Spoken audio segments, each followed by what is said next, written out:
या ठिकाणी भारतीय कामगार सेनेच्या वतीने सिप्ला कंपनीच नव्हे तर बाजूच्या कारखान्यांसाठी या ठिकाणी जे कमिशनर आहेत, डेप्युटी कमिशनर सतीश वागणकर यांना आम्ही या ठिकाणी आज निवेदन कशासाठी दिलं?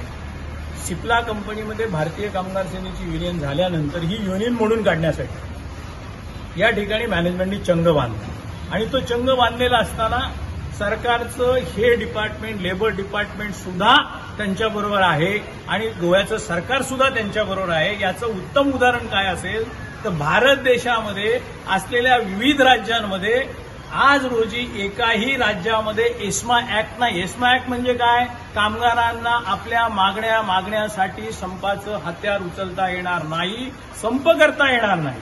केवळ गोवा हे राज्य असं आहे की ज्याच्यामध्ये गेल्या 1.5 वर्ष माननीय मुख्यमंत्र्यांनी गोव्याच्या कामगार मंत्रालयाच्या शिफारसीनुसार या ठिकाणी मेस्मा ऍक्ट लावलाय. म्हणजे काय? कामगारांचे पायी बांधायचे, कामगारांच्या तोंडामध्ये बोळा कोंबायचा आणि त्यांना सांगायचं आता तुम्ही कामगार प्रश्नावरती लढा. हे सगळे स्थानिक भूमिपुत्र आहेत, आजूबाजूच्या गावातली मुलं आहेत, सगळे कोकणी मुलं आहेत, चांगल्या कंपनीत काम करतात. घटनेच्या तरतुदीनुसार संविधानाने दिलेल्या अधिकारात हे जर लोक एकत्र आले असतील, संघटना केली असेल, आपले प्रश्न मांडत असतील तर त्याला कायदेशीर फोरम आहे. सरकारच्या दप्तरी म्हणजे ज्याला कन्सिलेशन ऑफिस म्हणतो कमिशनरमध्ये, तिथे सगळे अर्ज असताना, निवेदन असताना, पेंडिंग असताना, प्रोसिजर असताना कुठल्याही कामगारावरती अनफेअर लेबर प्रॅक्टिस म्हणून तुम्हाला कारवाई करता येत नाही.